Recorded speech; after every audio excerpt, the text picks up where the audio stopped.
So, RTX 5060, on paper this is Nvidia's next mainstream GPU, the one that's going to end up in more gaming rigs than anything else, but in reality this might be the most blatant case of media manipulation Nvidia has ever attempted. And no, this is not exaggeration, it's happening right now.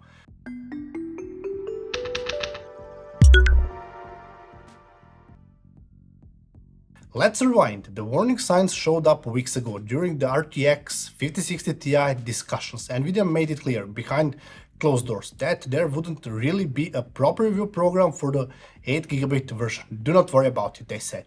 It will release, but just ignore it.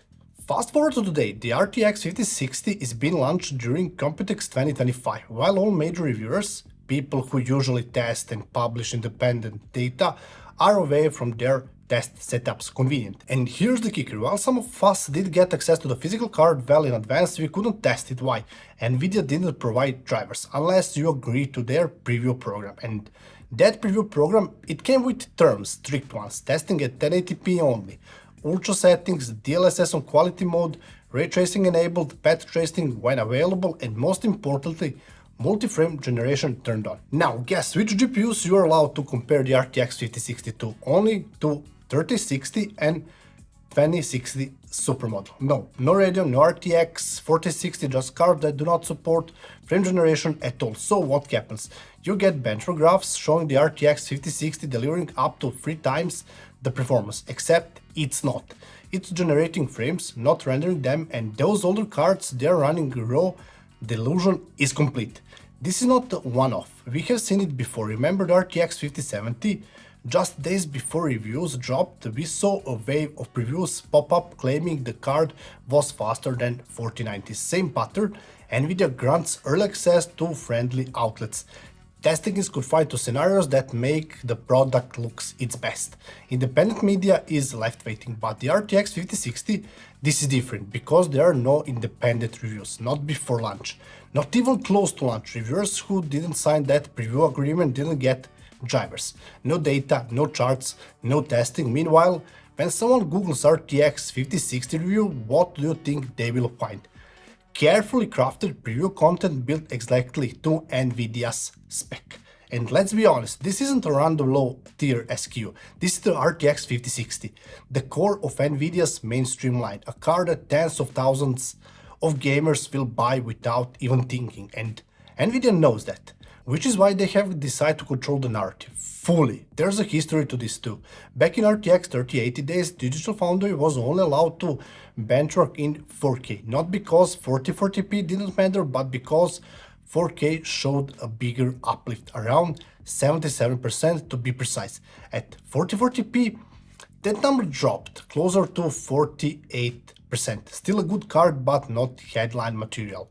Nvidia set the tone, and the media followed. Then came the RTX 3090 and the infamous 8K gaming meme. Then came frame generation graphs. Now, with the RTX 5060, we are seeing the final form. Previews with no follow-up reviews unless you agree to Nvidia's terms. And if you do agree, you get drivers, you get early access, you get views, and the cycle continues. But here's the thing, once you agree to that deal, you are no longer doing journalism, you're doing marketing, and Nvidia knows exactly what they are doing. By using preview content to dominate the algorithm, they ensure that the first thing a buyer sees is a glowing hands-on piece, and when those pieces can only compare the RTX 5060 to cards without DLSS free or frame generation, the story writes itself. What's worse, the few outlets that did agree to those terms, they are now the only ones allowed to publish full reviews. Everyone else, the ones who didn't play along, it's locked out. This isn't about tech YouTubers whining that they didn't get a sample. This is about marketing control, and it's being done on a product that will define the mid-range for the next 2 years. Because, let's face it, most people won't go beyond that first page on YouTube search.